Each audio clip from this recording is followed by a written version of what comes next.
Really sorry this is late. I've had a rough week, but this weapon is one that I wanted to give special attention to anyway and spend some time with. There's some things that you absolutely need to know and consider. I have some tricks for perks. There's a big picture as to what's going on with Summoner. There's a lot to go over. There's some things I'm going to show for PvE and the Crucible. With it being back again, something to think about out of the gate. This weapon's been good with every iteration it's ever had. With every refresh, it's always been good, and the usage is always going to depend on where the sandbox is sitting. And right now, it's in a great spot. One of the best spots it's been in a long time. But before we get into it, I would love to thank the sponsor of today's video, Factor. Factor meals arrive pre-prepared and ready to eat in 2 minutes or less, taking the guesswork out of what to make for breakfast, lunch, or dinner. It's cutting the stress from meal planning, extensive prepping, and importantly to me, it's cutting time. I love to cook. I cook every day of the week, but there are times where I need to work, I need a break, or I just flat out want to game a little bit longer. I want more time doing those things. I value that. Ready in 2 minutes or less, these meals, over 35 chef-crafted meals, over 45 add-ons each week, they've got your back. And these meals are good for you. They're nutritional, way cheaper and better for you than ordering in or using a food service app. Low calorie, keto, vegan, more protein, whatever your lifestyle is, they've got you. And remember, it's more than the awesome meals. From breakfast, lunch, dinner, it's juice, smoothies, even cheesecake. There's a whole lot more. So thank you to Factor75 for sponsoring today's video. Go to the link down below right at the top of the description or scan the QR code at the top of the screen and get 50% off of your first Factor75 box plus free wellness shots for life. That's 2 free wellness shots per order with an active subscription. Right now, I see a whole lot of, well, prosecutor this or positive outlook that, the precisions of 450s. And you know what? I was using prosecutor a ton, positive outlook. I mean, putting up rans, 58, 60 kill games, just dominating as a lot of people are. They're good. And I was doing so good with them, immediately a little bias went over. It's like Summoner just out of the gate can't hang with these things. These things are too good right now. But since I got the roles that I needed, my opinion on all that has changed. It definitely does hang. I'm going to show you how and why. Sometimes we forget. And also consider precision autos are getting a nerf. But in this sandbox, a sandbox that's changing, how it's being designed, continually shaking up, ARs in general are good. Let's get that out of the gate. So when you talk about Summoner and versus this AR versus that weapon, it's not just 450s. It's not just precision frames. Like if you slap on Quicksilver, Necro, any RPM of auto rifle, the class itself is good. But so are pulses, hand cannons. Every weapon's kind of hanging closer together more than they have been in a while. But this one, 600 RPM solar. The biggest thing that sets it apart from numerous weapons in the sandbox, the entire game, not just ARs, all of them, is how it handles recoil and what it does with that recoil. And how it handles recoil makes it one of the best feeling weapons in the entire game. So for this part of the video, it's about discovering, embracing, and utilizing the sauce. It has some secret internal sauce. I usually cover all recoil directions, but with Summoner, it doesn't really matter that much because when you shoot it, it's going to have a recoil spread for the first 7, 8, 9 shots. And it's not too bad, no matter what recoil direction you're at. And remember these first 6, 7, 8 shots. I'll talk about them later. But after that, it just levels out straight. It turns into a laser beam. Why does it do that? The built-in zoom helps, but what's really going on with it, the secret sauce, take a look at this. This is a banger Summoner. One of the best, if not one of the best rolls you can get. A lot more in this bad boy later. It's 80 range, the max range you can get on this weapon, period. That's with full bore. It's got 34 stability. 34. So like right here, I'm on controller. M&K is going to be more stable. At this distance, that doesn't really look like 34 recoil, right? No matter what gun you have, it still beams at a distance, and it does well at a distance. When you take something like Rasarago, another 600 RPM that has nearly double the actual stability stat of 62. Wall test, looks great, sure. But what Summoner does and has done, and what makes it special, it's almost like an exotic trait. It's the only or part of a very, very select few of automatic weapons that has negated recoil bounce. Because when you take an automatic weapon, an SMG, or in this case, Gnawing Hunger, Rasarago, all of them, as you're firing it, they do this little dance with the recoil. The bullet will pop left, right, up, down, all around. This is relevant in more than one way. At a distance, this is heightened, even at mid distance. Because that little bounce, that little dance that it does, that sway, that can, will, and does miss shots. It's going to be on, it's going to pop off, it's going to come back on. So the dance that automatic weapons do, we come back to Summoner. As you're firing it, the reticle bounce is briefly there, almost negated. And then it gets more stable by way of virtually no recoil bounce. It's kind of odd. And again, this is 34 stability here. We haven't even talked about upping the stability on the thing. It gets a whole lot better. But because of this, Summoner is special. It always has, it always will be. There's going to be zero Summoner slander. Summoner's goated. It is. historically in the sandbox, and right now, because of this. And the main thing that you need to take away, why I wanted to spend some time on this. In this sandbox, they've said it multiple times, and it is true. It is a more precise sandbox. You need to land crits. And Summoner is one of the best auto rifles at landing crits. It just is. And it's going to be relevant because of that. Next, I want to talk about some stats, stability, range, and all that. Range is very important. And it's very easy to say that, right? Yeah, you want to bring up the range. But I want to stress this because of a different reason. As you go up and down an RPM of a class, one of the things about that class is how it deals with fall off and acquisition. And this is what I mean. You know the old thing about Destiny that's always stayed true, that's hidden within that range stat? The more range that you have, the better accuracy you have, the better it's allowed to stay and be on target and land. The more it decides that a bullet will magnetize to the head, things like that. So what I mean, let's take a look at this summoner, and it's against a prosecutor 450. I'm unsure of what the range is, but it's not this max range one that I showed earlier. It's just about mid-range. I'm in fall off. These deal 27 to the head, it starts dealing 22. Since this thing is able to beam, it's able to be a laser beam, the shots are pretty good, but there's clear shots where it's on the head and it misses, or it gives me a body shot. So what I want to get through in this sandbox, hitting crits matters and the range matters. And if you have to shoot outside of your range, you want it to be as high as it can be. That way, the magnetism is going to help you out more. Next, stability.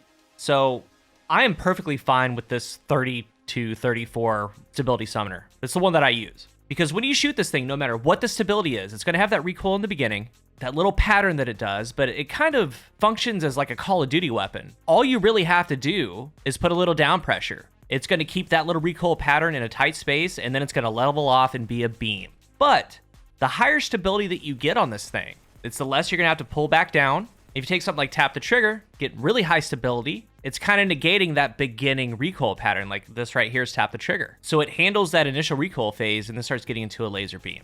All of it works. And I encourage you to try different styles of this weapon. The origin traits, pretty good. Quiet Moment, Alacrity, and then Wildcard. I prefer Wildcard. And this happens in non-Supremacy too, but especially in Supremacy. The little Telesto bolts from Wildcard like to just stack on top of the dead ghost that you killed. It's like a little mini nuke. Pretty funny, pretty cool. So for the perks, third column, Heal Clip, Elemental Capacitor, Zen Moment, Subsistence, Dynamic Sway, Perpetual Motion, Overflow. Final column, Incandescent, Target Lock, Tap the Trigger, Kill Clip, Onslaught, Golden Tricorn, Rampage. I first want to start with Heal Clip. Even before it got buffed, I really enjoy it because the two things to consider, you get a kill, reload, you get Cure 2, and your allies get Cure 1. So like right here, I'm just next to a Titan in Trials. I'm getting Cure 1 as they're getting kills and reloading. But it being Cure 2 now, some clips, you're able to get a kill, reload. And like right here, Cure 2 is needed. Cure 1, I would have died. Cure 2 allows me to get it done. It's enough health. It's really, really good. But a side note, a little tip for Heal Clip. There's about a 5-second window after you get a kill. So if you're running something like Conditional Finality, or maybe you're in PvE with Witherhorde, whatever it is, you can get a kill with Summoner, switch to Conditional Finality, get that kill, switch back, do the reload. It's still going to count as Heal Clip because you're within that window. So you get that health bump after your shotgun duel or whatever. Something to keep in mind. But we'll talk about Heal Clip pairing in a second. Elemental Cap's great. Zen Moment is goated on it because what Zen Moment does, as you land shots, you get flinch resistance, which is huge, but it also reduces visual weapon shake and visual weapon bounce. So the gun just inherently is doing that, so you're stacking Zen Moment. It makes it a beam more than any other weapon. Zen Moment's S tier. Subsistence is great. We'll talk about it. Dynamic Sway. You're getting accuracy as you shoot and also plus 10 stability. This is a great perk. Perpetual Motion, getting plus 20 stability. Handling, reload speed, it's great. Overflow. PvE possibly. Incandescent, great perk. We know what that does. Target Lock, I would stay away. Target Lock kind of does a couple checks with the magazine, the damage profile. And what ends up happening with Target Lock, like we'll come back to that clip earlier where I got the down with Wildcard. The duel before that, this is a perfect Target Lock kill. And what ends up happening with Target Lock is you may be able to squeeze an 8 crit one body out. But most of the time, it's going to be a 9 bullet kill to the head for that optimal 0.8 TCK. And Summoner could do it. It's not a huge ease of use at all. Like at all. I would stay away from it. Maybe in PvE, you want to have fun with Overflow Target Lock, go right ahead. Tap the Trigger. It's goated for it. 50% less recoil, 40 stability.